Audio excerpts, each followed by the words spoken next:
సర్వాయి పాపన్న గౌడ్ గారి 374వ జయంతి కార్యక్రమాన్ని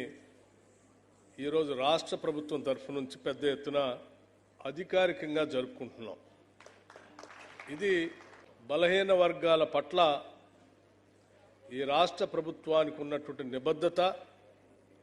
చిత్తశుద్ధి అని కూడా ఈ సందర్భంగా మీ అందరికీ నేను మనవి చేస్తూ ఉన్నాను. బలహీన వర్గాలుగా ఉన్నాం కదా, మనం ఏమీ సాధించలేమేమో అనేటువంటి ఆత్మన్యూనతా భావంలో ఉన్నటువంటి బలహీన వర్గాలందరికీ అలా కాదు, ఎన్ని ఇబ్బందులున్నా, పరిస్థితులు సహకరించకపోయినా, ఆర్థిక వ్యవస్థ అనుకూలంగా లేకపోయినా, రకరకాల ఇబ్బందులున్నా చిత్తశుద్ధి, సంకల్ప బలం ఉంటే సాధించవచ్చు అని చెప్పి చూపించినటువంటి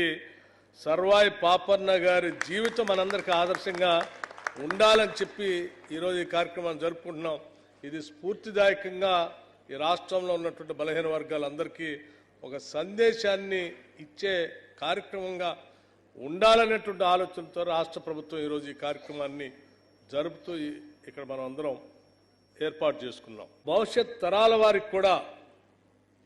వారి జీవితం స్ఫూర్తిదాయకంగా ఉండటం కోసం ఈ రాష్ట్ర ప్రభుత్వం తరఫు నుంచి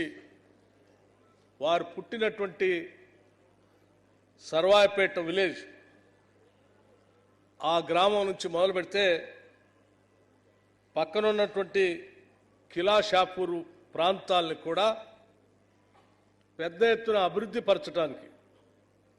ఒక టూరిజం సెంటర్ లాగా దాన్ని అభివృద్ధి పరిస్తే కేవలం రాష్ట్రంలో ఉన్నటువంటి ప్రజలే కాదు, దేశవ్యాప్తంగా ఉన్నటువంటి ప్రజలు కూడా అక్కడికి వచ్చి వారి జీవిత చరిత్ర తెలుసుకొని స్ఫూర్తి పొందుతారనే ఆలోచనలతో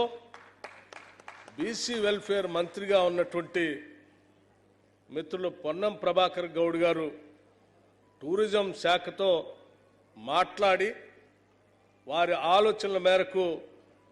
రాష్ట్ర ప్రభుత్వం తరఫు నుంచి ఈరోజు 4,70,00,000 రూపాయలని ఈ టూరిజం ఈ కేంద్రాలను అభివృద్ధి పరచడానికి ఈరోజు జీవో కూడా ఇష్యూ చేయటం జరిగింది. ఒక సామాన్యుడిగా కళ్ళు గీత కార్మికుడిగా ఎదుగుతూ ఆ గీత కార్మికుడి నుంచి వృత్తిని పక్కన పెట్టి